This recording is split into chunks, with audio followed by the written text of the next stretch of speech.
The only reason they beat me is if I mess up.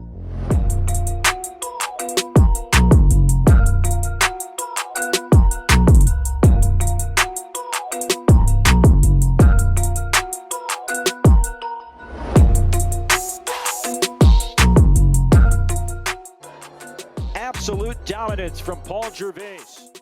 Joining the podcast is former LSU and current Rays pitcher, formerly or recently with the Montgomery Biscuits, Paul Gervase. What's going on, man? How are you? I'm good, man. Happy to be here. I've been curious to know. I wanted to ask you.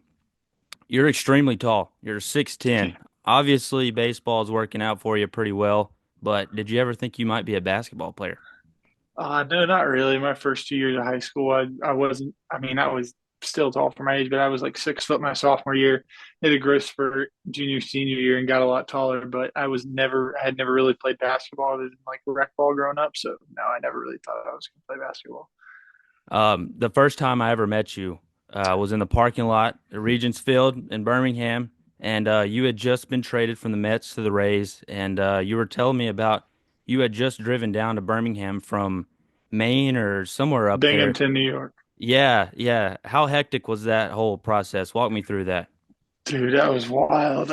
We knew it was a trade deadline day, and we knew the Mets were going to be buyers, so we knew that means they were going to be trading prospects. But like being a relief pitcher, you don't really ever think you're going to get traded in a trade deadline deal. So I was just working out. I was pretty carefree. I was like, "There's no way I'm about to get traded," even though my best friend got traded like 24 hours before that. So um, I was just working out, finished my workout, and I'm about to walk out of the weight room, and our manager walks in. I'm like, "What do we got here? What's he doing in here?" He never comes in here, and he's like, "Paul, we got to talk." I'm like, "No way, dude! You got to be kidding me!"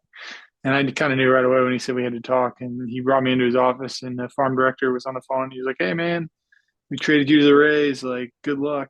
Thanks for everything you done." I was like, "Oh, sweet." So packed up my locker, said goodbye to everybody, went to my apartment, packed that up, and then started driving. Stopped in Virginia, and then the next morning drove from somewhere in middle of nowhere, Virginia, to Birmingham, and that's where I ran into you. Kind of crazy just how quick, they'll just cut you off and trade you or cut you or whatever. Just, hey, man, we're trading you to the Rays. See ya.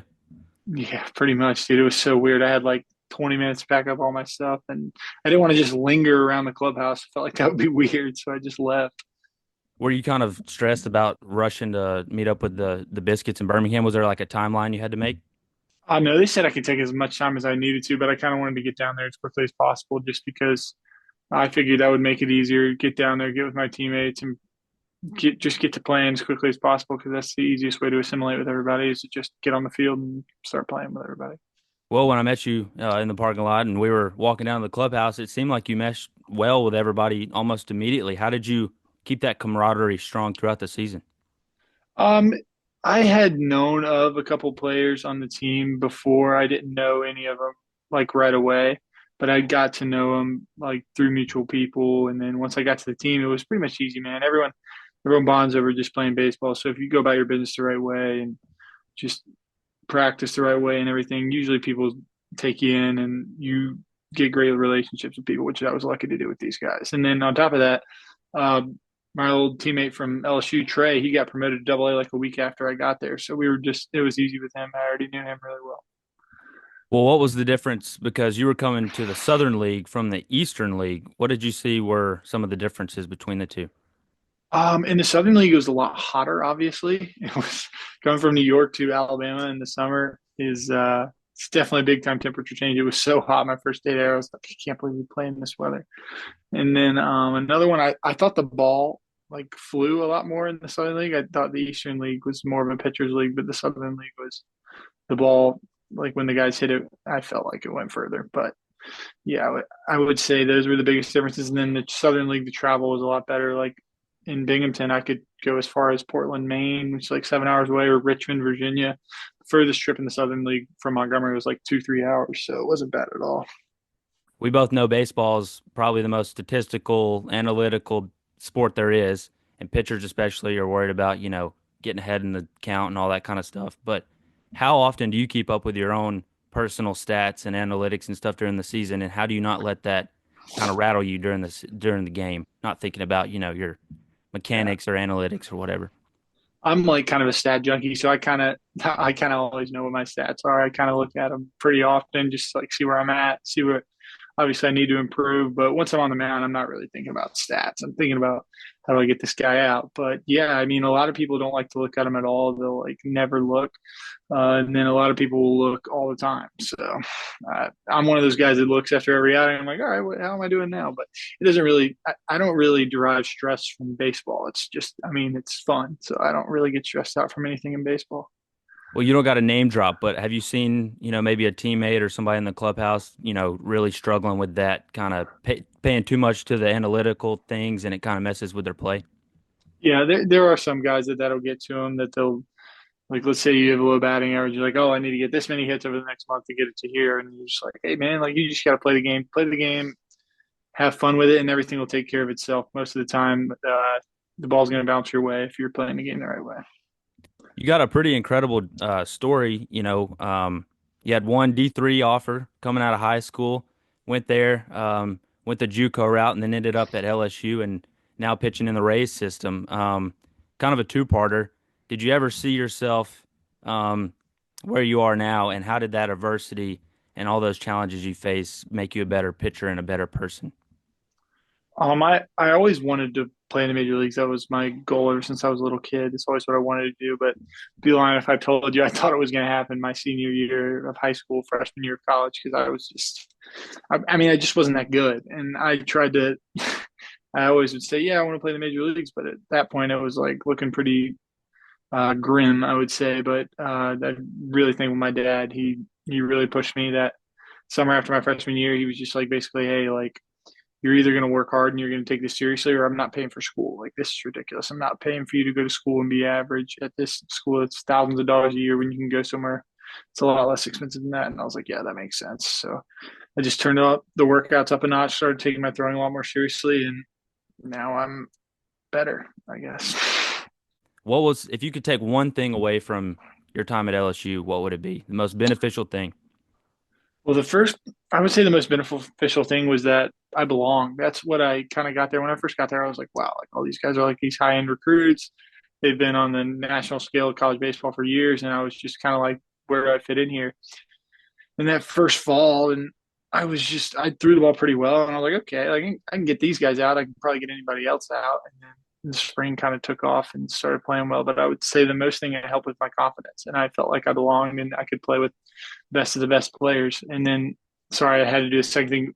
The teammate camaraderie was incredible. Like, we had such great team chemistry. We hung out with each other all the time, and so many of those guys are great professional baseball players now, and a lot of them are national champions because of just the team chemistry we had and their ability to work as hard as possible.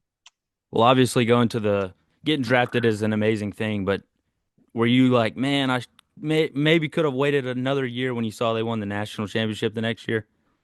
Yeah, I was going to go back originally after the second day of the draft. I said I was going back, and then uh, I didn't read the rules carefully enough. I didn't know you could get a higher signing bonus than your slot on the third day, so it ended up working out.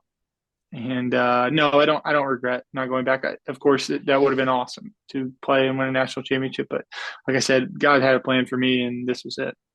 You'll have to refresh my memory a little bit. Kind of, I don't know I know you crossed paths with Skeens and Cruz. You played with Cruz and didn't play with Skeens. Is that right? Yeah, I played with Dylan in 22, and then obviously Paul came after the year after that. Give me your best story. I don't really have a lot of Paul Skeens stories. I've only worked out with him a couple of times, but he's a great guy from what I've met him. Oh, my, Dylan. I don't really have a specific story with Dylan. My best thing with Dylan was just I was kind of in awe of the way he carried himself all the time, the way how hard he worked, but he was the most humble guy uh, on the field. Like, you would never known that he was the biggest superstar on the team based on the way he carried himself. And I always tell people when they ask me about him is that he was a better person than he is a baseball player. Let me ask you this. The clubhouse, as we both know, is a interesting place. You got a bunch of different backgrounds and interests and guys playing cards and God taking a nap and all this kind of stuff. How do you prepare for a game? How do you mentally get yourself ready in the zone to go? And then two-parter on that, how do you kind of keep your composure when you're facing some pressure in a game? Yeah. So before the game, I mean, I make sure I get my throwing, my running in, or a lift if I have to lift that day. But I don't do a whole lot of preparation before the game, just because usually I'm not throwing until about 2 hours into the game. So a lot of my preparation is obviously catch play before the game, and obviously the conditioning aspect of it. But most of my preparation is done when I'm down in the bullpen. Like, all right, read the situation. This is when I'm probably going to go in the game.